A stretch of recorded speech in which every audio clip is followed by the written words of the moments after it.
2월 15일 화요일 뉴스공화의 온라인 큐티를 시작하겠습니다. 오늘 큐티의 본문은 마가복음 6장 1절부터 13절까지의 말씀이고요. 제가 오늘 읽을 말씀은 4절, 5절 두 절의 말씀입니다.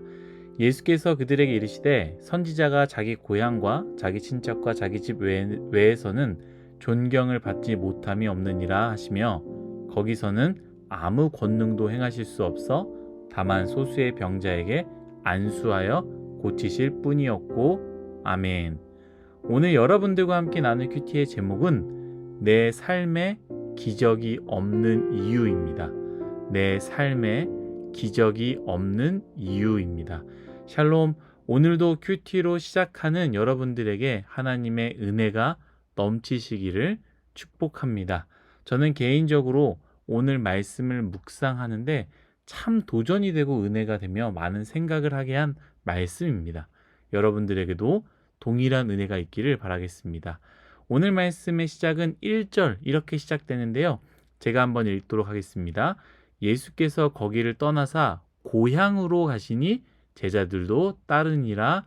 아멘. 예수님께서 고향으로 가셨습니다. 고향으로 가셨다라는 것은 예수님의 가족들, 친족들이 사는 곳으로 가셨다라는 것이죠. 말씀 뒤에 보면요. 예수님이 누구인지 거기에 있는 모든 사람들이 다 알고 있습니다. 다른 지역에서는 병든 자를 고치는 자로 유명하고 귀신 들린 자를 자유롭게 하는 자로 심지어 죽은 자를 고치는 자로 그렇게 알고 있었지만 고향 사람들은요. 능력을 행하신 놀라운 분이 아니라 3절의 말씀처럼 제가 읽도록 하겠습니다. 이 사람이 예수님이죠. 이 사람이 마리아의 아들 목수가 아니냐, 야고보와 요셉과 유다와 시몬의 형제가 아니냐, 그 누이들이 우리와 함께 여기 있지 아니하냐. 아멘. 고향 사람들은요, 예수님이 누구의 아들인지, 직업, 어떠한 일을 했는지, 그의 형제들이 누군지를 너무나 잘 알고 있었다라는 거예요. 그렇기 때문에 이 고향 사람들은 예수님을 고향 사람들 중에 그저 한 사람으로 보았다라는 것이죠. 그러한 상황에서 2절 말씀, 우리는 이 말씀을 한번 생각해 봤으면 좋겠습니다. 2절 상반절의 말씀을 제가 읽도록 하겠습니다. 안식일이 되어 회당에서 가르치시니 아멘. 사실 예수님께서 이 말씀대로 하신 것은요, 특별한 말씀이 아닙니다. 왜냐하면 다른 장에서도 우리가 많이 읽은 말씀이기 때문이다라는 것이죠. 예수님은 안식일마다 어느 지역에 있든지 회당에 가셔서 말씀을 늘 가르치셨습니다. 우리가 전에 큐티 했을 때 손마른 자를 고치신 것 때문에 안식일에 손마른 자를 고치지 않았습니까? 그것 때문에 바리새인과 서기관과 막 다툼이 있었던 것처럼 그때에도 예수님께서는 안식일날 회당에 가서 말씀을 가르치셨습니다. 이처럼 안식일에는 예수님께서 말씀을 가르치시는 것이 특별한 일이 아닙니다. 그런데 왜 이 말씀이 저에게 큰 도전이 되었느냐? 그것은요, 이 말씀을 가르치신 장소가 바로 가족들과 친척들과 자신의 모든 것을 다 아는 그 사람들이 모여 있는 고향, 그 고향에서 말씀을 가르치셨다라는 것입니다. 예수님의 모든 것을 다 아는 고향 사람들, 그 사람들이 다 있는데도 불구하고 그곳에 가서 말씀을 가르쳤다라는 그것이 저에게는 굉장히 큰 도전이 되었습니다. 내가 진짜 신앙생활을 하느냐, 진짜 신앙인이냐라는 것은요, 두 곳에서 증명할 수 있는데요.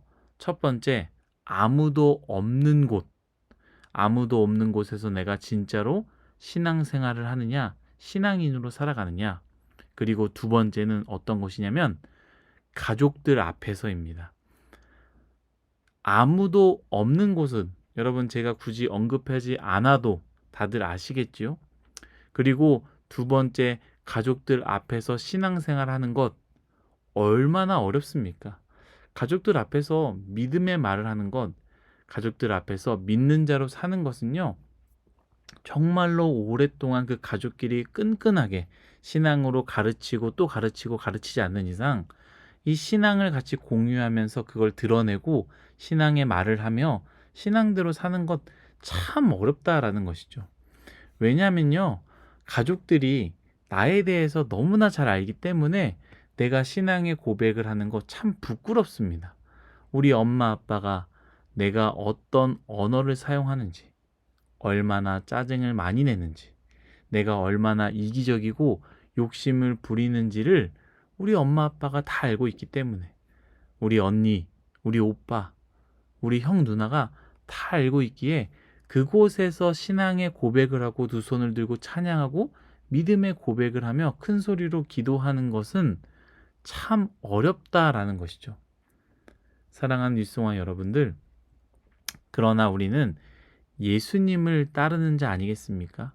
예수님께서 오늘 말씀과 같이 언제 어디서나 누구 앞에서나 상관없이 자신의 사명을 감당하셨던 것 같이 우리 또한 어느 곳에서나 믿음의 삶을 살아야 하고요. 신앙생활을 잘 해야 합니다. 나를 다 아는 사람들 앞에 있지만, 나를 다 아는 가족들이 있지만 그분들을 넘어서서 우리는 믿음의 고백을 해야 한다라는 것이죠. 사실 개인적으로 저는 이 말씀을 묵상하면서 저에게 굉장히 도전이 되고 어려웠던 말씀입니다. 제 개인적으로 저 또한 가족들 앞에서 목사라고 있지만 저에게 기도하라고 하시면 참 그것이 부끄럽습니다. 우리 엄마가 나를 너무나 잘 아는데 내가 그 앞에서 기도하려니 참 어렵고 부끄럽습니다. 말씀을 전해야 되는 상황에서 하나님 앞에서 말씀을 전해야 되는데 부모님 앞에서, 가족들 앞에서 말씀을 전하는 제 자신이 참 부끄럽고 힘들다라는 것이죠. 또한 실제로 제가 진심으로 기도하고 말씀을 전한다 할지라도 우리 부모님이 어떻게 생각하실까? 물론 사랑의 부모님이기 때문에 좋게 생각하시겠지만 그래도 그 말씀이 마음 가운데 들어가서 참 은혜의 말씀이다 보다는 그래도 제 부족한 모습을 아니까 어떻게 생각하시겠습니까? 만족하지 않으실 것 같다라는 생각이 듭니다. 그런데 그것과 상관없이요. 우리는 하나님 앞에서 우리의 사명을 감당해야 하고 하나님 앞에서 우리가 성도임을 기억하며 하나님 앞에서 신앙의 삶을 지켜야 한다라는 거예요. 예수님께서 고향에 오셔서 안식일이 되었으니 이곳에서 내가 말씀을 전해야 될까? 이곳에서 말씀을 가르쳐야 될까? 내 말씀을 안 들을 텐데 그냥 넘어가야 될까? 이게 아니라 어디에 있든지 나를 잘 알든지 모르든지 내 말을 듣든지 아니 듣든지 그것과 상관없이 그 사명을 감당하셨던 것처럼 우리가 예수님을 따르고 그리스도인이라면 우리 또한 어디에 있든지 우리도 그리스도인의 삶을 살아야 됩니다. 직장에서도, 내 친한 친구 앞에서도, 내가 사랑하는 부모님 앞에서도, 나를 정말로 싫어하는 사람들 앞에서도 그것과 상관없이 우리는 신앙의 말을, 신앙의 행동을, 신앙의 삶을 우리는 살아야 된다라는 것이죠. 이 말씀과 이어서 오늘 제가 큐티 제목을 내 삶에 기적이 없는 이유라고 정했는데요. 5절 말씀을 제가 한번 더 읽겠습니다. 거기서는 아무 권능도 행하실 수 없어 다만 소수의 병자에게 안수하여 고치실 뿐이었고 아멘. 왜 예수님께서 아무 권능도 행하실 수 없으셨을까? 라는 생각을 제가 1시간 넘게 고민했습니다. 묵상하고 생각했습니다. 그리고 예수님께 간구했습니다. 도대체 이 말씀이 무슨 말씀일까요? 우리 믿음이 연약해도 예수님은 하실 수 있지 않으십니까? 우리가 부족해도 우리를 불쌍히 여기셔서 우리를 고치실 수 있지 않으실까요? 그런데 성경은 분명하게 말하고 있습니다. 예수님께서 거기서는 아무 권능도 행하실 수 없다라는 거예요. 마치 우리가 뭔가를 해야 되고 예수님은 우리가 뭔가 하지 않으면 아무것도 할 수 없는 그런 것처럼 비춰진다라는 거죠. 우리가 부족해도 예수님은 하실 수 있는 분이라고 우리 믿고 있지 않습니까? 네, 이 묵상을 하고 있는데요. 하나님께서 그 마음을 주시더라고요. 예수님이 권능이 없으셔서가 아니다라는 거예요. 분명히 우리 예수님은 믿음이 부족하여도 불쌍히 여기시며 고치실 것입니다. 예수님은 우리의 몸과 마음과 영혼이 구원받으시길 원하십니다. 그러나 오늘 말씀에 예수님께서 아무 권능을 행할 수 없었던 이유는 무엇이냐? 그것은 바로 예수님께 찾아온 사람이 없었기 때문이다라는 것이죠. 예수님께 찾아온 사람이 없었습니다. 여러분, 주님께 나아가지 않으면요, 권능이 있으신 주님도 그 권능을 사용하실 수 없다라는 것이죠. 아픈 사람이 오지 않으면 치유의 은혜가 임할 수 없다라는 거예요. 고향 사람들은 예수님께 나아가지 않았습니다.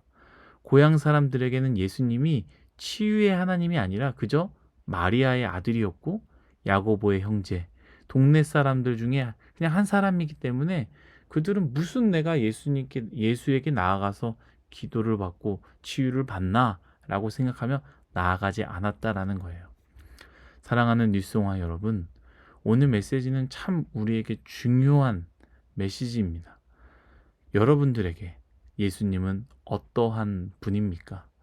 우리가 정말로 예수님을 내 인생으로 주인으로 생각하고 있습니까? 그렇다면 우리는 주님께 나아갈 것입니다. 그러나 우리가 주님을 나의 주인으로 생각하지 않는다면 우리는 예수님의 고향 사람들과 같이 나아가지 않겠지요. 주님이 우리의 주인이 아닌데 주님께서 어떻게 우리의 삶을 책임지시며 주님이 우리의 주인이 아닌데 주님께서 어떻게 우리를 먹이시겠습니까? 우리가 주님께 나아가지 않는데 아무리 권능이 있으신 예수님께서도 그 어떤 권능을 행하실 수 있겠습니까? 여러분, 우리가 주님께 나아가야 됩니다. 동시에 여러분 이 말씀 또한 기억해야 됩니다. 다시 5절 제가 읽겠습니다. 거기서는 아무 권능도 행하실 수 없어 다만 소수의 병자에게 안수하여 고치실 뿐이었고 아멘. 다만 소수의 병자에게 안수하여 고치셨다라는 겁니다. 여러분, 늘 소수의 사람이 있다라는 것을 기억해야 돼요. 누구도 주님께 나아가지 않을 때 누군가는 용기 내어 주님께 나아가는 사람이 있고요. 그 사람이 성경책에 쓰여진다라는 거예요. 쓰임 받는다라는 것 우리는 꼭 기억해야 됩니다. 늘 이야기하지만 코로나 기간에도 부흥하는 교회가 있다라는 거예요. 우리는 코로나 때문에 어렵습니다라고 이야기하지만 그 상황 가운데도 부흥하는 공동체가 있고요. 코로나 때문에 어렵다라고 하지만 다들 교회 안 나가고 예배 드리기 싫다라고 이야기하지만 은혜 받는 사람들이 있다라는 거예요. 진심으로 주님께 나아가는 소수의 사람들에게는 코로나 기간에도 주님께서 은혜를 부어주시지 않겠습니까? 사랑하는 뉴스공화 여러분, 주인 되신 주님께 나아갑시다. 주인 되신 주님께 나아갑시다. 믿음이 연약하고 부족하여도 주인 되신 주님께 나아가면 반드시 은혜를 주실 것입니다. 사랑하는 여러분, 오늘 하루도 주인 되신 주님께 나아가십시오. 주님이 책임져 주시는 그 기적을 내 삶을 먹이는 은혜를 내 삶을 먹이시는 그 은혜를 반드시 우리에게 주실 것입니다. 기도하겠습니다. 하나님, 모든 것이 다 하나님의 은혜임을 고백합니다.